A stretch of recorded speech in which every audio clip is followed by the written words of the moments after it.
Asambleísta Tito Nilton Mendoza.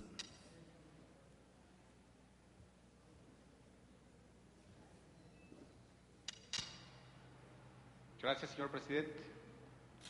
Señoras y señores legisladores, este es un tema demasiado serio, demasiado, diría yo, para no debatirlo en profundidad, para después de debatirlo, inclusive aprobarlo, digámoslo así, deportivamente o tan fácilmente. La aprobación de este Código Penal Integral requiere de un debate tanto o más profundo, porque tiene una implicación social terrible, y digo tanto o más profundo que cuando debatimos e hicimos la propia Constitución. Y debemos tomarnos el tiempo que sea necesario para hacerlo, porque la responsabilidad que nosotros tenemos como legisladores de sacar de aquí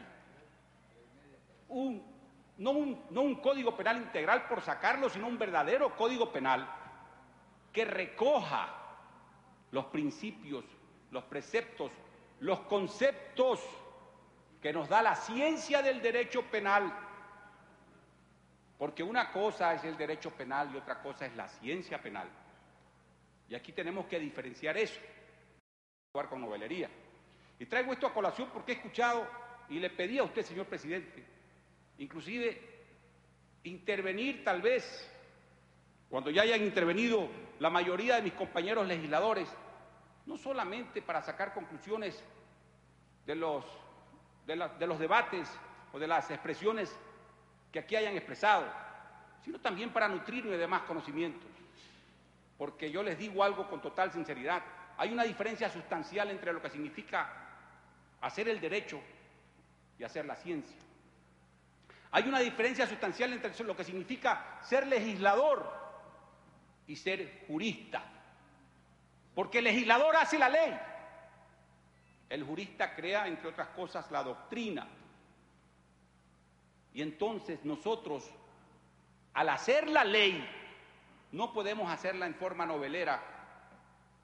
No podemos hacer, y recojo aquí unas expresiones suyas, señor presidente, que la leí en uno de los diarios de mayor circulación de este país, cuando usted hablaba sobre la muerte cruzada, un tema que no nos ocupa ahora, pero lo traigo como ejemplo, y dijo que eso fue una novelería de la Asamblea Constituyente, y fue una de las novelerías, por supuesto que sí, que está puesta en la Carta Política del Estado, y que realmente, en mi criterio, y lo dije cuando debatíamos en Montecristi, atenta contra la institucionalidad del Estado, y eso es peligroso. Nosotros ahora tenemos una responsabilidad gravísima, señores legisladores, muy grave, con la sociedad a la que representamos. Y de lo que aprobemos aquí, mañana podrán haber implicaciones asimismo sociales gravísimas que pudieran traer consecuencias inclusive funestas. Por eso, para hablar sobre este tema,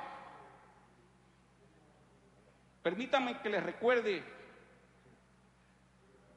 a los legisladores que para actuar con sabiduría, con conocimiento y por sobre todo buscando el equilibrio, no actuemos irresponsablemente, no actuemos motivados ni siquiera políticamente, porque eso es peligroso.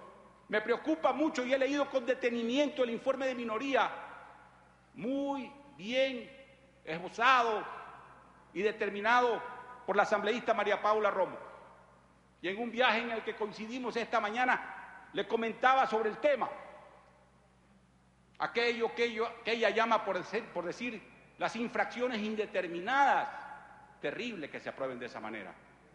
Se pueden prestar para un sinnúmero de cosas. Y ojo, hoy día hay alguien en el gobierno que puede o no hacer uso de esas disposiciones que tipifican infracciones penales en forma totalmente indeterminada y que pueden ser usadas por jueces venales, por jueces que actúan por sobre todo con temor, como ya lo hemos visto.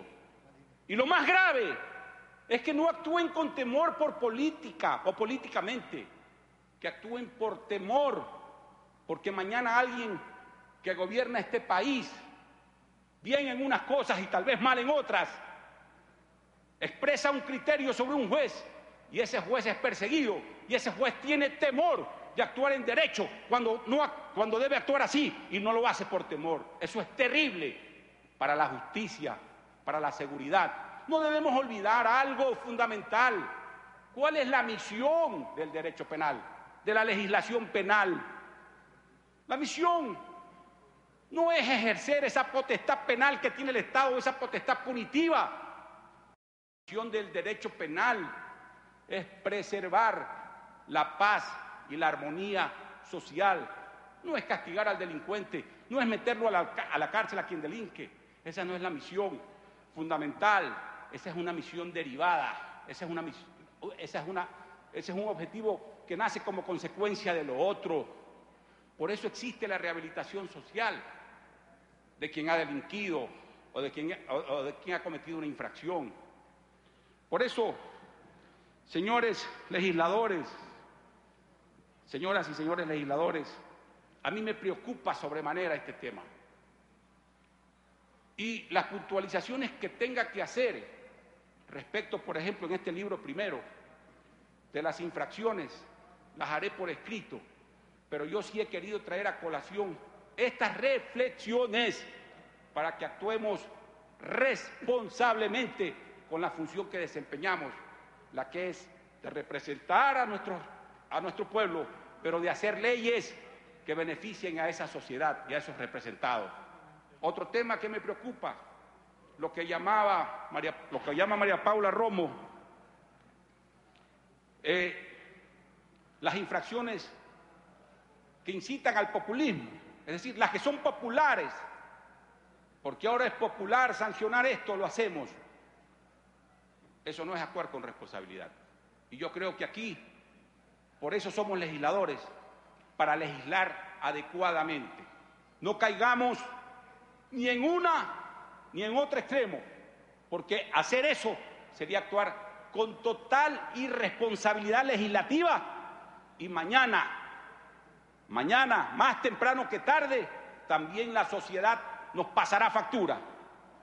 Estamos ante una gravísima situación y un tema muy, pero muy delicado. Yo no creo, señor presidente, que este Código Penal Integral debió debatírselo así, de esta manera, por libros. Debió debatírselo de manera más extensiva. Inclusive debió habérselo hecho artículo por artículo. Y voy a hablar sobre 3 o 4 temas que me preocupan y que se los dejo a la comisión. Por ejemplo,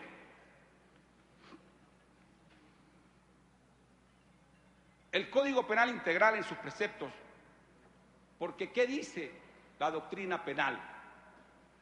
Y eso me preocupa en el artículo 14.